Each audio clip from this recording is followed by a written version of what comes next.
Hello, beautiful souls. I hope everything is going fantastic for you today. This is take 2 for this video because my cats wouldn't stop fighting in the background. So I'm gonna go ahead and attempt to make this one this time around.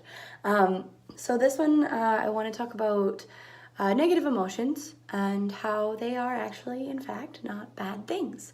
And if you experience negative emotions on your journey to mental health, that means you're going the right direction. You're not like being one of those like happy, dippy, dappy, push everything out of the way sort of people, but you're really working to understand your emotions. Now at times when you have really bad bouts of anxiety or things like that, you may kind of feel stuck in a state of mind where everything just kind of feels a little surreal, just kind of feels like you're just watching your life happen, you're so stuck in your head. You'll have like little gaps of time where you don't remember, like if you're driving and you space out and you just like, when you drive along the highway or you drive along the road and you're just like, who's been driving for the last 20 minutes? Like, what? It kind of feels like that, as well as your body will kind of give you cues. You might bump into things, you might run into things, you might drop things, you might be more clumsy, more prone to accident, which is why I also find that people just to be aware of, if you are messing up with things a lot, the level of unconsciousness that you are experiencing at that time could have an influence on that. There's other things that play a part, but definitely is a big thing. So like when you stub your toe, or when you drop something, or when you're just feeling a little bit more clumsy, just be even extra more mindful that about your emotions and that your state, because if not, then you kind of will just continue that cycle. It's almost a way to kind of bring yourself back. So things like anger are in place to help protect you. You want to make sure that your environment is safe, that you are safe. Anger is a really big spike of adrenaline. So, it's built into our nervous system as a way to respond to threat. So whatever you're experiencing or feeling in the moment, like if you are angry, it is your mind and your body experiencing threat. So working to understand that, it can be very difficult to control the impulses of that. But literally what you have to do is just take the bull by the horns and hold on. Do not react. Do not allow yourself that space to react in that moment. You are able to channel it later. You are able to expel that energy later, and it's not gonna feel very good to hold that down. But in order to hold it down in the moment, without reacting, without causing that destructive cycle, that's the important thing that you need to do.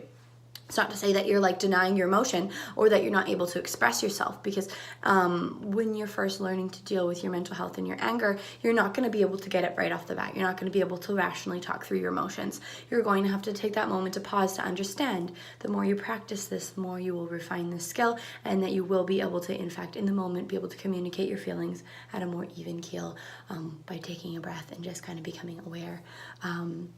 Things like jealousy or unworthiness are there so that you understand that you have personal boundaries, and that you deserve to be loved and you deserve to be respected, and that you don't want to be taken advantage of. Things like that. They're there to help you. They're there to protect you, and working to understand them rather than push them away is super important. So don't feel bad when you feel these things. You are going to essentially feel bad. It's going to feel heavy in your body, but just give yourself that extra time and that extra love to understand why you're feeling that way. Even anxiety. Anxiety is there to help you improve yourself, to help you become better, to reevaluate the situation, to be like, how can I improve upon this? It's a really great skill to have. It's a really great skill. Some people don't even have that introspective ability, but the fact that you do is almost a superpower in itself.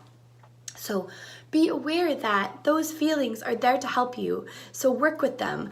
Even if you have to personify it, you have to almost remove it from your body, take it out as a physical object, be like, just manifest it and understand it, and almost have a conversation with it. Like, you feel this way, and then you're like, why? And then it might be like, well, I'm scared of getting hurt. I'm here to protect you. Like, I don't want you to get hurt. You can understand this thought process if you practice it over time, and you will definitely come closer to understanding your emotions. Not to say that you will entirely change the way that you feel about things, because you might be a deep feeler, you might be a deep thinker, so you might always have these feelings like your whole life.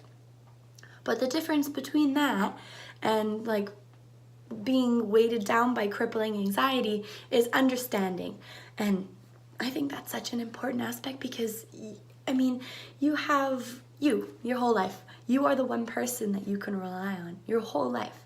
Not to say that you can have a good support system, but if you learn to empower yourself, you can be a lot more self-sufficient. Now, it is really good when you are developing your mental health to surround yourself by people that are healthy, that will encourage you to grow and encourage self-love, and be a good sounding board for your mental health. Somebody that you can trust, truly trust, not somebody that makes you feel bad about who you are, somebody that will listen to you. You know, if you don't have any close friends or family that you can go to, you can always message me anytime. I'd be happy to, you know, talk to you about anything, or even like mental health. There's a lot of options for low income mental health services and things like that as well. So sometimes money isn't a factor in that. It's just good to allow yourself that space, and it's really difficult to change the patterns that you have going on in your mind and your brain, but I think that everybody has the ability to do it.